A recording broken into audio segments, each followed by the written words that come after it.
They say evil can hide behind an innocent face. In a small glass case, deep inside the Warren Occult Museum, sits one of the most infamous objects in paranormal history, the Annabelle doll. Her stitched smile never changes, yet thousands of visitors swear that just looking at her feels wrong.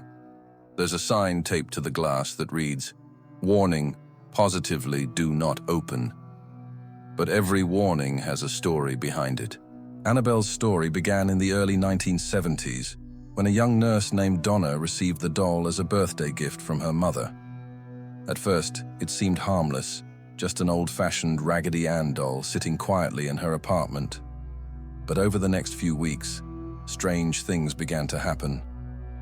The doll appeared in different positions, sometimes with its arms crossed, sometimes with its legs folded. At first, Donna and her roommate Angie thought it was just someone playing a prank. But then they began to find pieces of parchment paper scattered around their apartment, with messages written in a child's handwriting. Messages that said things like, "Help me" and "Miss me." Neither of them owned parchment paper. One night, Donna returned home to find the doll sitting upright on her bed, and what looked like a few drops of blood on its hands and chest. That was the moment she decided to call for help. They contacted a psychic medium who told them that the spirit of a little girl named Annabelle Higgins had attached itself to the doll. The medium said the spirit only wanted to be loved, and the two nurses believed her.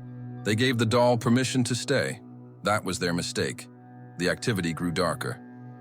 One night, a male friend named Lou claimed the doll tried to strangle him in his sleep. The next morning, deep claw marks appeared across his chest, though no one else was in the room.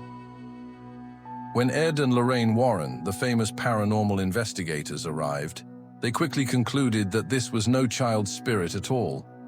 They believed the entity attached to the doll was inhuman, a demonic presence pretending to be a child to gain sympathy. The Warrens took the doll, sealed it in their blessed case, and placed it in their museum, where it has remained ever since. And the warning sign was added soon after, "Positively do not open." Over the years, hundreds of people have stood before that glass case, some out of curiosity, others out of arrogance. Most leave quietly, but some leave with stories they wish they could forget. The most well-known case happened decades ago. A young couple rode their motorcycle to the museum one afternoon. The man, a skeptic, laughed at the stories. He knocked on the glass and said, "If you're real, do something." Lorraine Warren immediately told him to stop, but he just grinned. He touched the glass case before walking out, still joking. On their way home, they lost control of their motorcycle. He died instantly. His girlfriend survived, though barely, and she later told the Warrens that they were laughing about Annabelle seconds before the crash. The Warrens called it a fatal lesson in disrespect. There are dozens of similar accounts. Visitors who taunted the doll have reported losing jobs, getting into accidents, or falling ill soon after leaving. A priest who mocked the doll was said to have crashed his car just days later. He survived, but according to Lorraine, he admitted that Annabelle was the last thing on his mind before the impact. Even museum staff have spoken about strange happenings. Lights flicker when people stand near her. Cameras malfunction. Some workers claim they hear a child's voice when the museum is empty. Soft laughter that echoes down the hallway. Skeptics call these coincidences. But those who've experienced them say the same thing. Annabelle isn't just a doll. She's a warning. For years, the Annabelle doll has been kept behind thick glass in the Warren Occult Museum in Monroe, Connecticut. The case is lined with holy water, and priests bless it regularly. No one touches her. Not even the museum's curators. Visitors who enter the room often describe a sudden heaviness in the air, a pressure that builds in the chest. Some say it feels like being watched. Others can't even bring themselves to look directly into her face.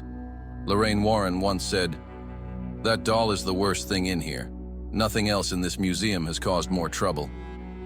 In 2017, the internet erupted with panic when rumors began spreading that Annabelle had escaped. The story started with a mistranslation from a news headline in China, and within hours, Twitter and YouTube were filled with videos claiming she was missing. People genuinely believed she had escaped her case and was on the loose. The Warrens' son-in-law, Tony Spera, had to post a video showing the doll still sitting safely in her case. But what disturbed people wasn't the rumor itself, it was how easily the world believed it could be true. Annabelle had transcended her glass prison. She was no longer just an artifact. She had become a legend. Psychologists have studied cases like Annabelle for decades. They say the power of belief can create real physical sensations, from anxiety to nausea, simply through the expectation of fear. When someone believes they're in the presence of evil, the body reacts accordingly. Heart rate increases, adrenaline surges, cortisol floods the bloodstream, the brain interprets shadows as movement, sounds as whispers, coincidences as curses. But there's something deeper happening here. Even scientists admit that human consciousness is still largely a mystery. We know emotions have energy.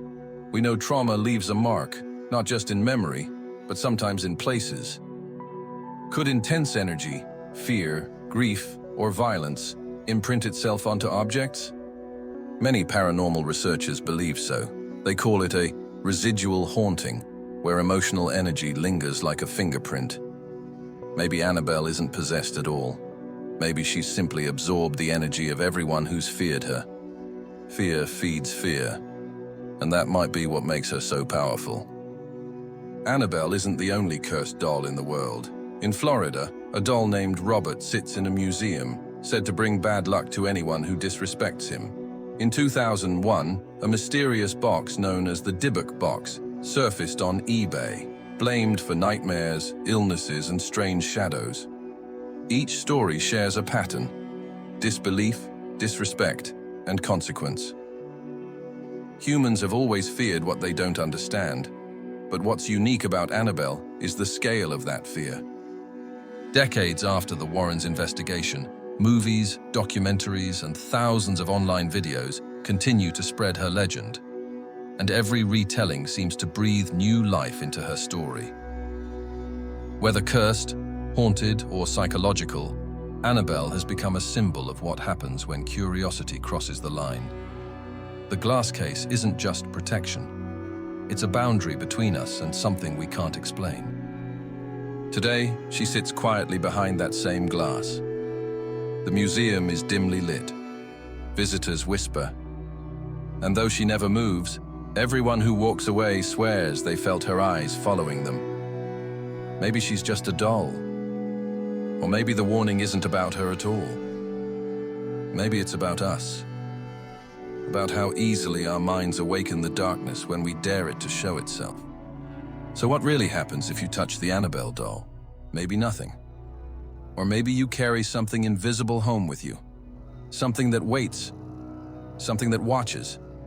Because sometimes, the most dangerous things aren't the ones that move. They're the ones that wait for you to make the first move.